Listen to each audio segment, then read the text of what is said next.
moved through the ventilation shaft like water flowing downhill. His movements made no sound. His breathing was soft and controlled. Below him, 3 soldiers walked their patrol route. They carried weapons that could burn a hole through steel. They wore armor that made them look like monsters from old Earth stories. He watched them from the darkness. He had watched them every night for 3 years. He knew when they would stop. He knew when they would talk. He knew everything about them. The year was 2347. Humanity had lost the war 80 years ago. The Empire had come from deep space with ships that blotted out the sun. Earth fought for 7 years. Earth lost. Now humans worked in mines and factories. They fixed machines and cleaned floors. They were slaves in all but name. Station floated in orbit around a dead moon. 2,000 humans lived here. 20,000 soldiers controlled them. The station produced weapons for the military, worked in maintenance. Nobody noticed maintenance workers. That was exactly what he wanted. He crawled through the shaft until he reached the observation point above the command center. Through the metal grating, he could see Commander sitting at his desk. The commander was reviewing reports, had been stealing glances at those reports for months. He knew the patrol schedules. He knew the shift changes. He knew where the weapons were stored. His communicator buzzed softly. Just once. That was the signal. Backed away from the grating and made his way through the maze of shafts. He moved with the confidence of someone who had mapped every inch of this station.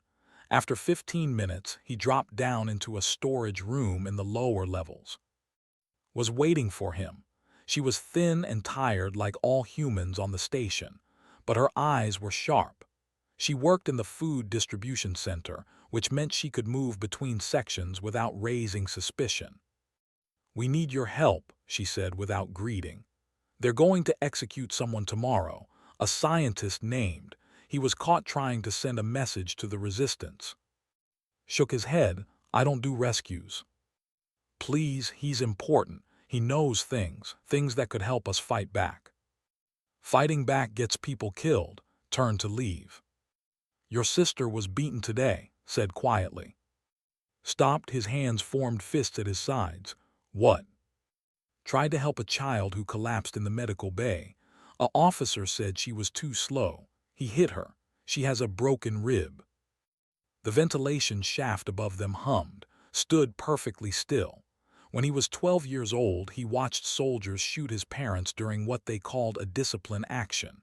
20 humans died that day for the crime of working too slowly. He had learned to be quiet after that. He learned to watch. He learned to wait. But there were limits to waiting. "Where is she now?" he asked. "The medical bay. She's okay. But if you do something stupid." "I never do anything stupid," he said.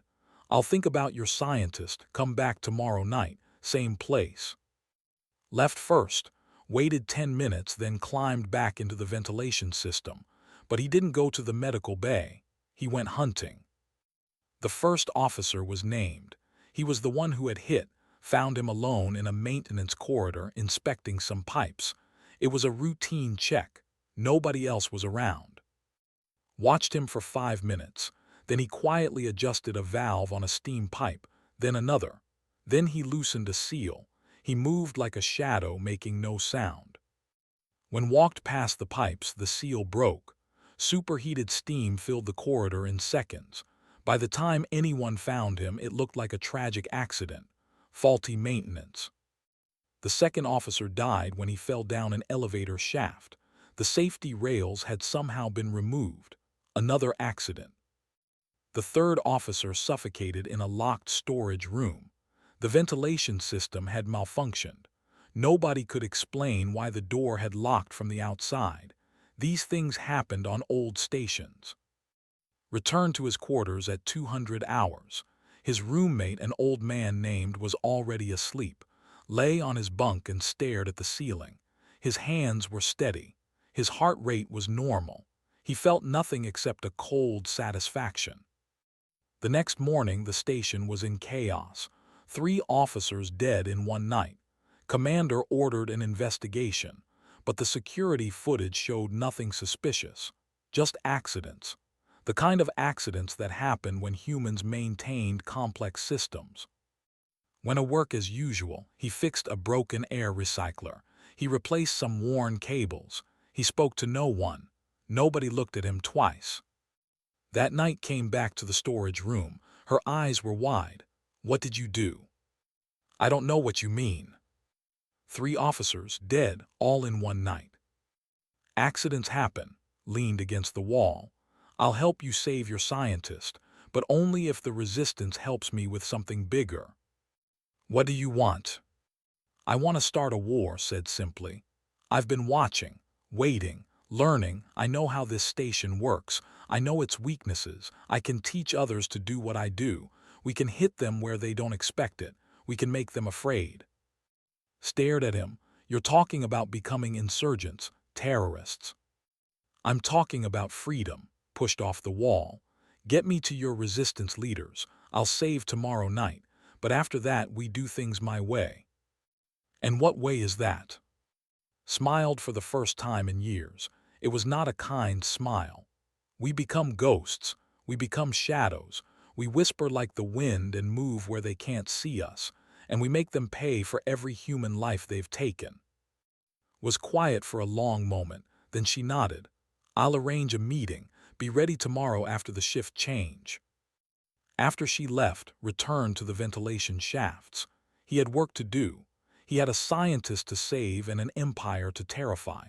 Somewhere in the darkness, a legend was about to be born. The just didn't know it yet. The execution chamber was in the lower deck of station. Sat in the center of the room, his hands bound with energy cuffs. 2 guards stood at the door. In 6 hours, he would be dead. That was the plan anyway. Watched from an access panel in the ceiling. He had been here for 3 hours, perfectly still. His breathing had slowed to almost nothing. He was part of the shadows now, invisible even though he was right above them. At 300 hours, the shift change happened. The 2 guards left. 2 new guards entered, but for exactly 90 seconds the room was unguarded. Station protocol had counted on it. He dropped from the ceiling as silently as a falling feather. His feet touched the ground without a sound.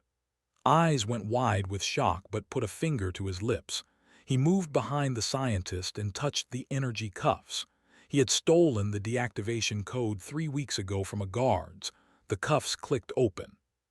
Can you run? Whispered. Nodded. He looked weak, but his eyes were alert and intelligent. Led him to the access panel. They climbed into the ventilation system just as the new guards entered the room. Pulled the panel closed behind them. Below, he heard shouting as the guards discovered the empty chair. They crawled through the shafts for 20 minutes. Alarms started blaring. Lockdown protocols activated, but knew the blind spots. He knew where the cameras couldn't see. He had planned this route for days. They emerged in the cargo bay where was waiting with a transport crate. Get in, she whispered urgently. Both of you. The crate was meant for machine parts. It was cramped and dark, and squeezed inside. Sealed it and logged it for transport to the lower station levels. As far as the system knew, it was just another parts delivery. 2 hours later, they emerged in a hidden section of the station that they had forgotten about.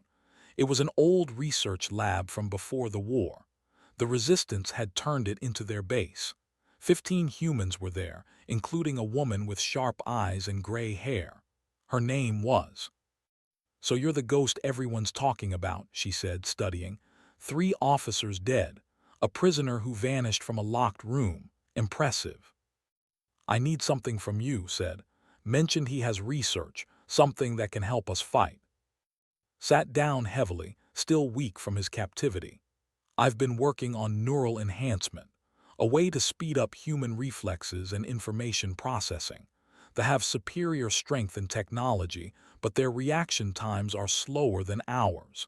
If we could enhance our natural advantages. How much faster? Asked.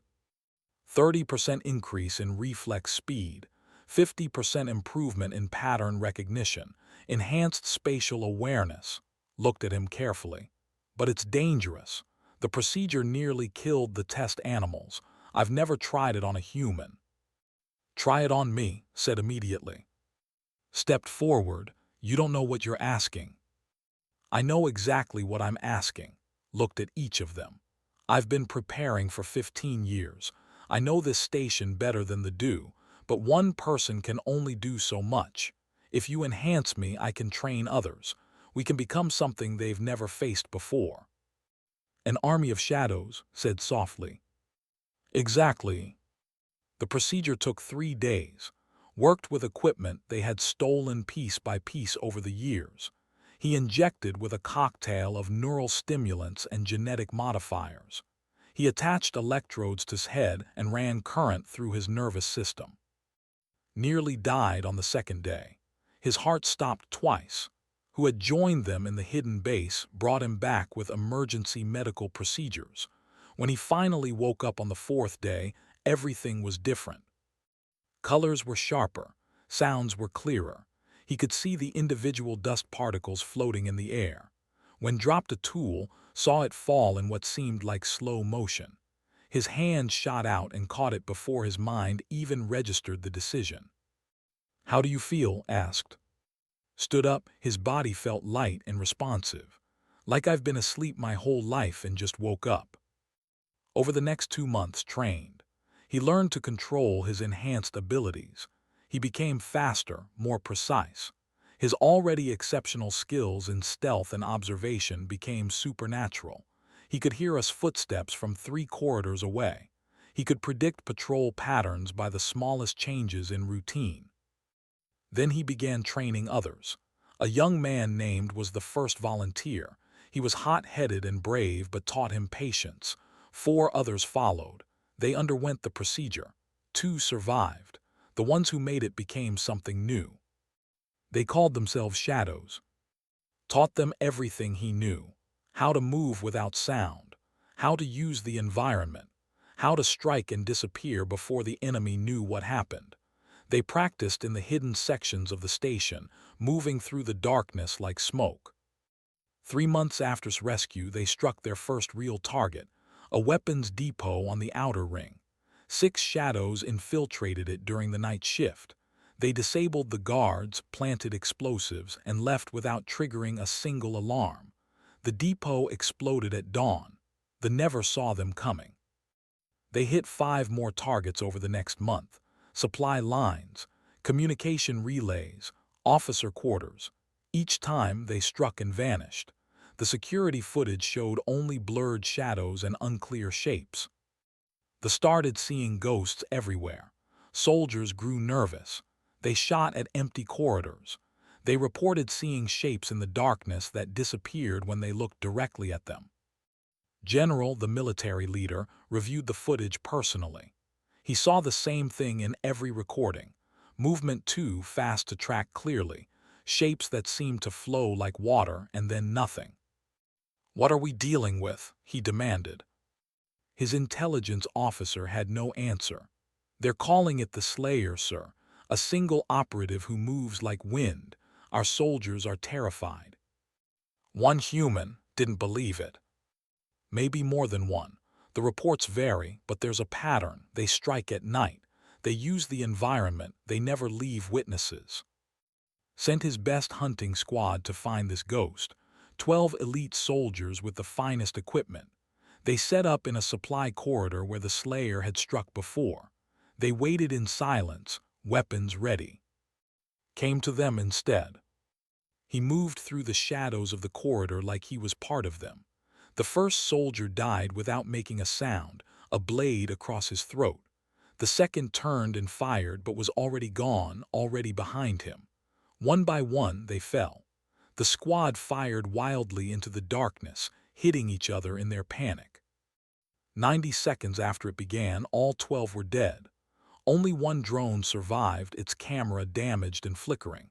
It captured a single image, a figure standing in the shadows, barely visible. And then that figure spoke, words picked up by the drone's audio sensors. He spoke in the language, his voice barely above a whisper. We're coming. Then he was gone, melted back into the darkness. When General watched the footage, he felt something he had never felt before in his long military career. He felt fear, not for himself but for his empire, because somewhere in the darkness, humans had learned to fight back, and they were very, very good at it. 6 months had changed everything. What started as 6 shadows had grown to 50, had refined his procedure. The survival rate improved. More humans volunteered, willing to risk death for a chance to fight back. Stood in the hidden base looking at a map of controlled space. Red dots marked their targets. Blue dots showed successful strikes. There were a lot of blue dots now. 12 stations, said the Resistance intelligence officer. She was precise and careful, qualities valued. We have shadow teams on all of them. Everyone's in position.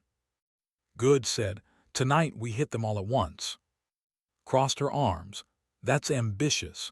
We've never tried a coordinated strike on this scale. They expect us to be cautious, small strikes, one target at a time, touched the map. We do the opposite, we show them we're everywhere, that we can reach anyone. That night across 12 military stations, shadows moved. In the officer quarters on station, a commander went to sleep and never woke up. On Station Meridian, 3 captains died in their private dining hall. On Station Outpost 7, an admiral's personal guard found him dead in his secure room, the door still locked from the inside. 30 high-ranking officers died in a single night. The shadows struck with precision and vanished like smoke. Some victims were poisoned. Some had their throats cut. Some simply stopped breathing, their cybernetic implants mysteriously failing. The Empire was shaken to its core. Officers started wearing armor to sleep. They traveled with triple guards. They stopped going anywhere alone. But it didn't matter. The shadows always found a way. High Arbiter, head of intelligence, studied the reports in his office on the... He was old and cunning, a survivor of countless political battles. This was different, though. This was a threat he couldn't see. It's one person, he concluded after days of analysis. This Slayer, he's the key. The others are trained by him, but he's the origin point. How can you be sure? His assistant asked. Pointed to the patterns in the data. The techniques are identical across all stations. The timing is too perfect. Someone is coordinating this. Someone brilliant and patient. He leaned back. Find his weakness. Everyone has one. It took 3 weeks, but he found it. A medical worker named, sister to a maintenance worker named. The same who had somehow been present at station during several incidents. The same who had no record before the age of 12, like someone had erased his past. Smiled, he set his trap carefully. Was transferred to a medical facility on the far side of station. The official reason was a shortage of trained staff. The real reason was that the facility was a fortress. 50 guards, weapon systems, no ventilation shafts large enough for a human, no blind spots. Word reached within hours, brought him the news in the hidden base. It's a trap, they're using her as bait. Obviously, said calmly. You can't go, that's what they want. I know what they want. He checked his equipment, 2 blades perfectly balanced, a small EMP device, a data spike. They think I'll rush in emotionally, make mistakes. Stepped forward, let us go instead, a full team. No, this is about sending a message, looked at his fellow shadows. They take one of ours, they pay a price. Always, if we don't respond, we look weak. Other humans lose hope. And if you die, asked quietly. Then you continue without me. The shadows don't need me anymore. You know what you're doing. He smiled slightly. But I don't plan on dying tonight. The medical facility was exactly as described. 50 guards, alert and nervous. Weapon emplacements at every corner. Himself was there, watching from a command center with multiple screens showing every angle. He'll come, told his officers. Humans are emotional, they can't help themselves. He was right, came, but not the way they expected. He started by cutting the power to the eastern section. Not all power, just enough to make them nervous. Guards rushed to investigate. While they were distracted, he entered through the waste disposal system, a route so disgusting that sensors didn't monitor it properly. Inside, he moved through the corridors like water finding cracks. He avoided the cameras he couldn't disable and disabled the ones he could reach. He used the EMP device to create momentary blackouts, just long enough to slip past checkpoints. 2 guards saw him. Both died silently, dragged into dark corners before they could raise the alarm, took one of their communication devices and listened to the chatter. They were getting nervous, seeing shadows where there were none, shooting at empty corridors. Good, fear was a weapon too. He reached the medical wing where was held. 10 guards outside her room, was watching from the command center, waiting for to make his move. Gave him a show. He shut down the lighting in the entire medical wing. Emergency lights kicked in, casting everything in red. Then he started moving. He appeared in one corridor, fired a shot and vanished. Appeared in another, killed a guard, disappeared again. The guards started firing at everything, hitting each other in the chaos. In the command center, watched the carnage on his screens. He saw the pattern too late. The Slayer wasn't trying to hide. He was hunting. Moved through the medical wing like death itself. He used every trick he knew. He made sounds to draw guards into traps. He turned their own weapons against them. He created the illusion of being in 5 places at once. 20 guards died in the first 5 minutes. The others broke and ran, their training forgotten in the face of pure terror. They shot at shadows. They called for backup that was already dead. They begged for mercy from an enemy they couldn't see. Reached room, she was unharmed but frightened. "I knew you'd come," she whispered. "Can you walk?" "Yes." "Then stay close and do exactly what I say." They made their way back through the facility. Bodies littered the corridors. Some had been shot by their own comrades. Some had simply died of fear-induced heart failure. The facility that was supposed to be an impregnable fortress had become a tomb. Waited in the command center, his weapon drawn. He knew the Slayer would come for him. When appeared in the doorway, safely behind him, aimed but didn't fire. "Kill me and you prove you're just a terrorist," said. "I'm not here to kill you," replied. His voice was soft, almost gentle. "I'm here to deliver a message. You're going to live because I want you to tell your emperor something." He crossed the room in 3 steps, moving faster than could track. He leaned close and whispered in his ear, "Humanity remembers. We remember every death, every cruelty, every humiliation, and we're coming for all of you." Then he was gone, taking with him through a route forces would never find. By the time reinforcements arrived, the facility was empty except for bodies and the echo of fear. Sent his report to the Emperor. He included the footage, the casualty count, the impossible nature of the attack.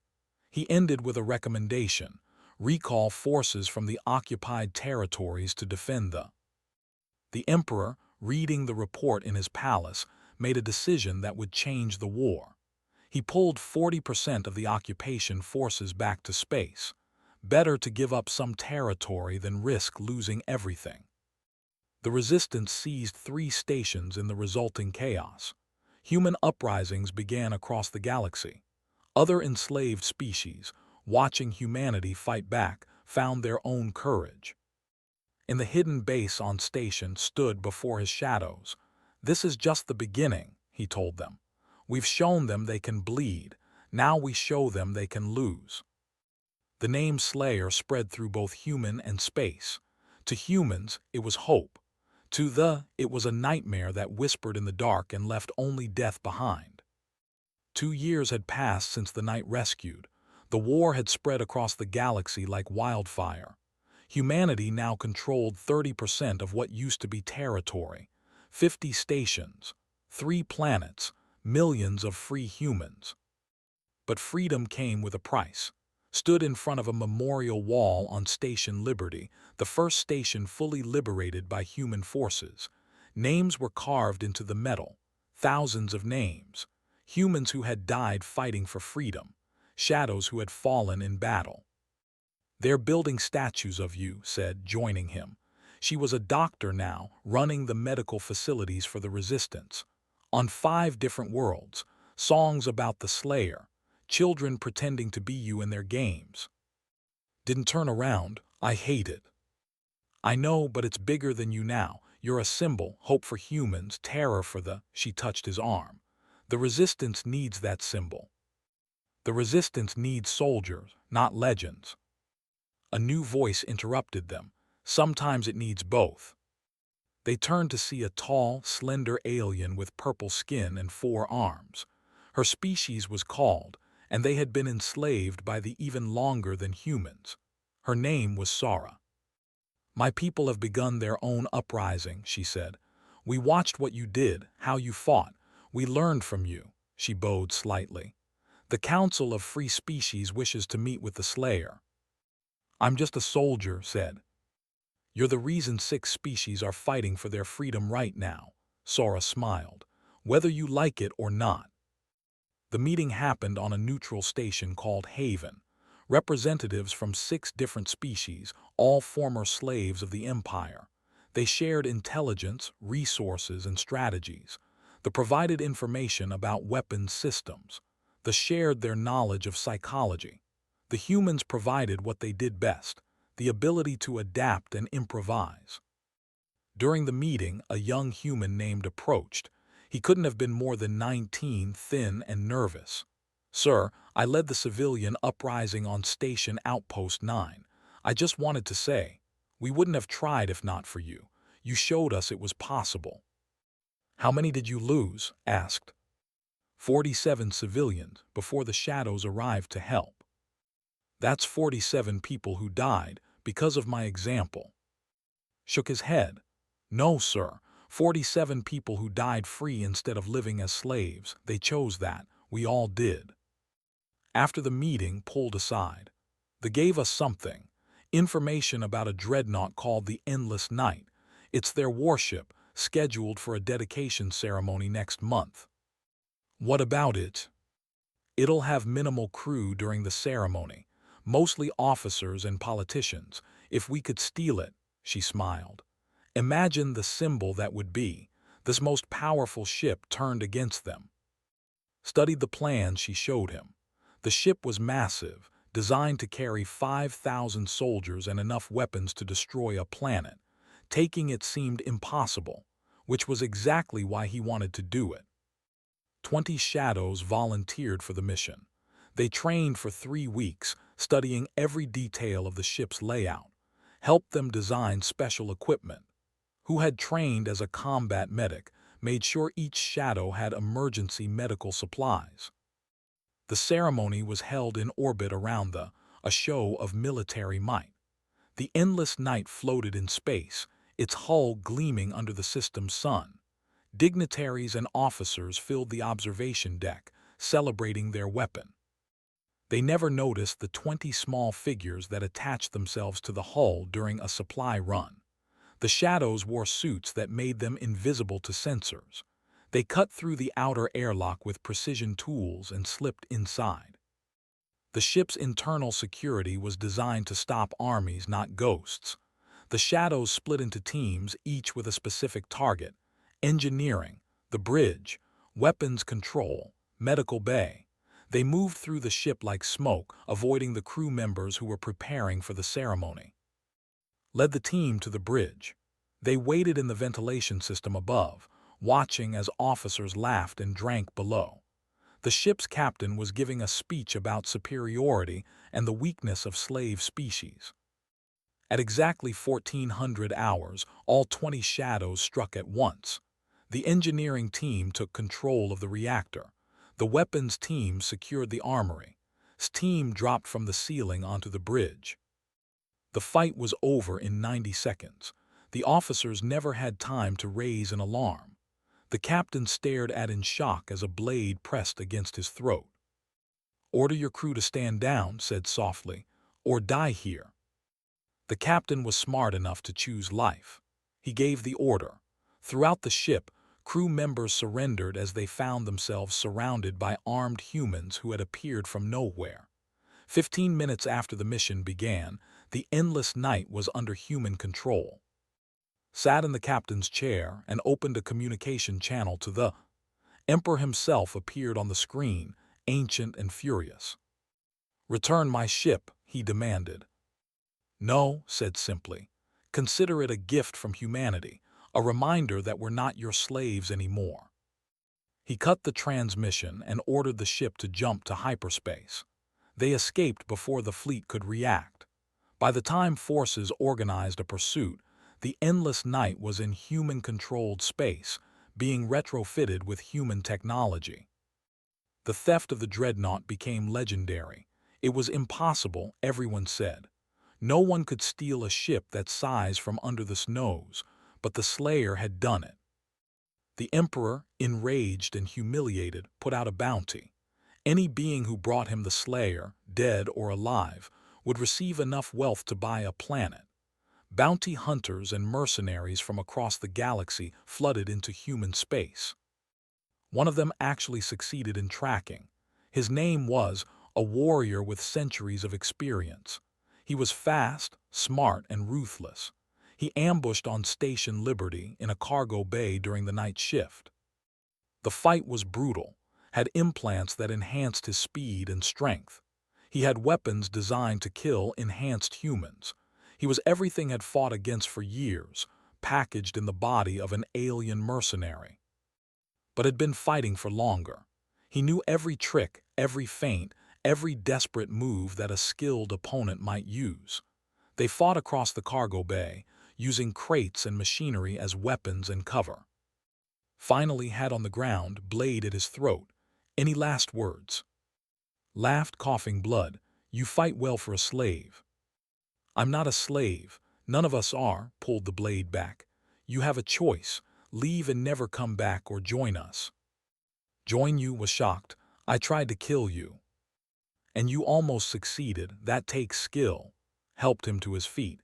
"They took everything from my people, but I learned something from them. Strength respects strength. You're strong. We could use that." Studied him for a long moment. Then he laughed again, this time with genuine amusement. "I've hunted across 50 worlds. Never met anyone like you. Your people are insane." "Is that a yes?" "That's a yes." Became one of the shadows, bringing his knowledge of alien combat techniques and galactic politics. He wasn't the only one. As word spread of human victories, other species began sending volunteers. The resistance became a true coalition. In his office on the Emperor watched reports of human advances. They had taken another 5 stations last week. They had destroyed a supply depot. They had assassinated a governor. All of it traced back to one source. "Find me everything about this Slayer," he ordered his intelligence staff.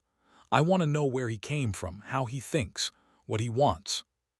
"Sir, the bounty didn't work. Maybe we should consider negotiation." "Never."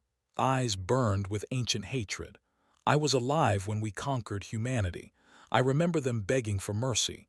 I will not negotiate with slaves." "Then what do you propose, Your Majesty?" Looked at a star map showing the shrinking empire. "We end this. We go to the heart of their rebellion and crush it, gather the fleet. We assault their strongholds, and we kill the Slayer personally." In the hidden command center on Station Liberty was planning too. He looked at a map of space, his eyes on one target, the itself. Stood beside him, older and from 2 years of war. "You're thinking about it, aren't you? The final strike." "They took Earth from us," said quietly. "They enslaved our people, they killed my parents." He touched the map. "Yes, I'm thinking about it. We've hit their stations, their ships, their pride. Now we go for their home." "That's insane. It's the most defended world in the galaxy." "Exactly why they won't expect it," smiled. "We taught them to fear shadows. Now we show them that shadows can reach anywhere, even into the Emperor's palace." The assault fleet gathered in deep space, just outside sensor range. 10,000 human soldiers, 500 shadows. ships from 6 different species, all united under one banner, freedom. At the center of the fleet was the endless night, now painted with the symbol of the resistance. Stood on the bridge looking at the on the main screen. It was beautiful, covered in purple oceans and silver cities. It was also the most defended planet in the galaxy. Orbital weapons platforms, shield generators, a defense fleet of 300 ships. "This is suicide," Admiral said. She commanded the human fleet, a former prisoner who had learned military strategy from her captors. "Even if we break through the defenses, the ground forces will slaughter us." "We're not going to fight fair," replied. "The main fleet attacks here." He pointed to the northern hemisphere. "Draw their forces, make them think that's the real assault." "And the real assault?"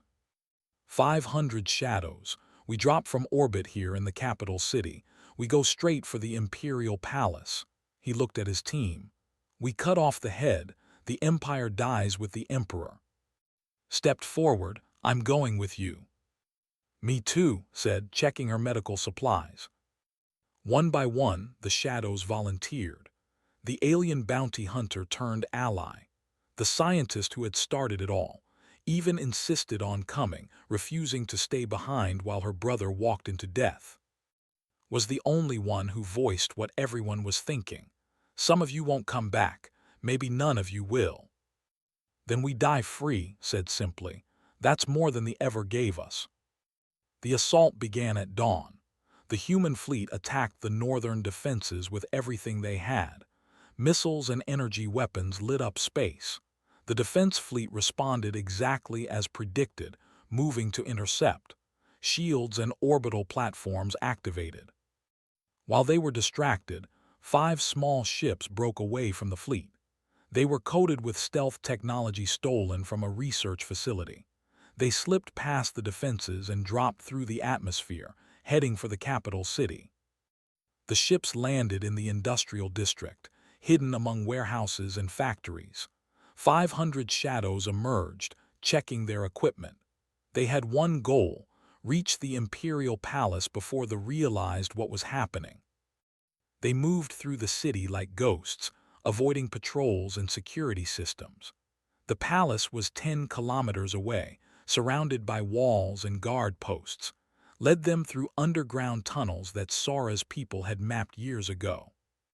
They emerged inside the palace grounds just as they finally realized the northern attack was a diversion. Alarms blared. The palace guard mobilized, but the shadows were already inside. The fight through the palace was brutal. The guards were the Emperor's elite, trained since birth to protect their leader. They fought with the desperation of those who knew defeat meant death. But the shadows had been forged in 2 years of war. They knew every trick, every tactic. Moved through the palace corridors like a storm. His enhanced reflexes turned bullets into slow-moving objects he could dodge. His blades cut through armor like paper. Behind him, his shadows fought with precision and fury. Died in the throne room entrance, shot while saving from a grenade. Fell protecting, taking a blade meant for the scientist. One by one, shadows fell, but they pushed forward, always forward, toward the throne room. Finally stood before the massive doors of the Emperor's chamber. Behind him, 50 shadows remained, bloodied and exhausted. Ahead, the final barrier. He kicked the doors open. Emperor sat on his throne, ancient and terrible. He was wearing combat armor, his personal weapons powered and ready. "So the slave finally comes to face his master," he said. "I'm not a slave," replied. "Not anymore. You're alive because we allow it. Your rebellion exists because we haven't fully committed to crushing it." Stood, towering over. "You're insects, annoying but ultimately insignificant." "Then why are you afraid?" "I fear nothing." Liar moved forward. "You fear us because we showed the entire galaxy something you tried to hide. That the Empire isn't invincible, that you can bleed, that you can lose." Attacked. He was centuries old, enhanced with the finest technology the Empire could provide. He had fought in 100 wars, conquered 20 species. His movements were impossibly fast, his strikes powerful enough to shatter bone.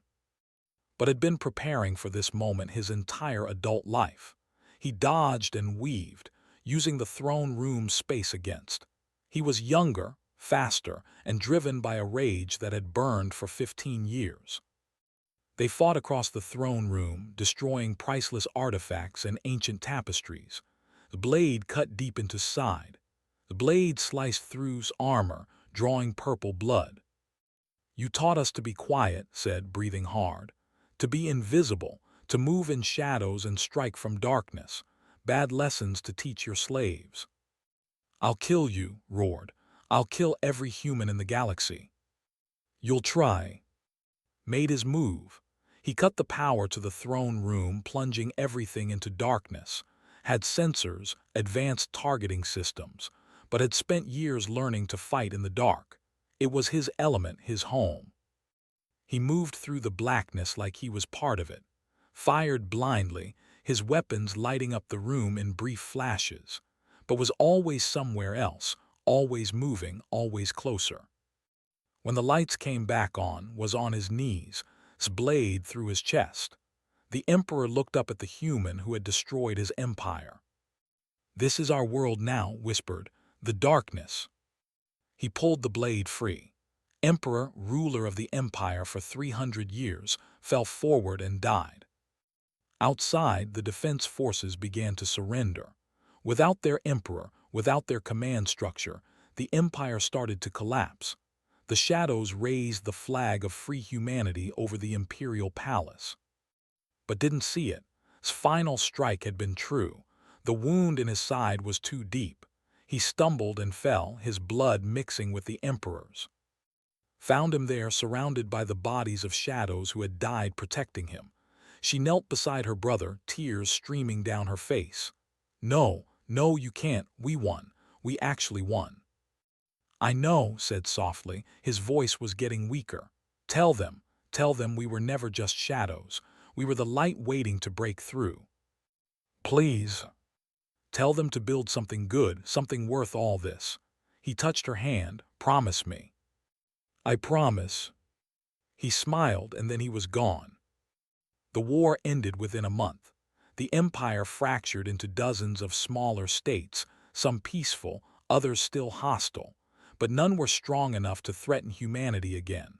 Earth was liberated. Millions of humans returned home for the first time in 3 generations. 50 years later, stood at the dedication of the memorial. She was old now, her hair white and her hands shaking, but her eyes were still sharp as she looked at the statue before her. It showed a figure in shadow armor, blade in hand, standing tall and proud. The inscription read, "He whispered like the wind, moved like a shadow, and taught the galaxy that the smallest voice can shout down an empire." A young human girl tugged at sleeve. "Did you really know him, the Slayer?" Smiled, "Yes, child, I knew him." "Was he as great as the stories say?" "Greater," replied, "because he was just a man who refused to kneel. He showed us all that freedom is worth any price." She looked at the statue, remembering. "And because of him, none of us will ever be slaves again." The girl looked up at the statue with wonder. Around them, the capital city of free Earth bustled with life. Humans from a dozen worlds mixed with aliens from 20 species, all living in peace. The Shadow Academy trained peacekeepers, not assassins. The darkness that had mastered was now used to protect, not destroy. But every student at the academy learned his story. They learned about the quiet maintenance worker who became a legend. They learned about patience, about sacrifice, about fighting for something bigger than yourself. And they learned that sometimes, the softest whisper can become a roar that shakes empires. Placed flowers at the base of the statue as she did every year. "You did it, brother," she whispered. "You gave us our freedom, rest well." As the sun set over free Earth, the statue's shadow stretched long across the memorial ground. In that shadow, if you looked closely, you might have seen movement. A flicker. A reminder that somewhere in the darkness, the spirit of the Slayer still watched over humanity. And the galaxy knew, never again would Earth kneel, never again would humans be slaves, because a man named had taught them to fight like shadows and dream like the sun. His name would echo through history forever, the Slayer, the Shadow, the man who set the galaxy free.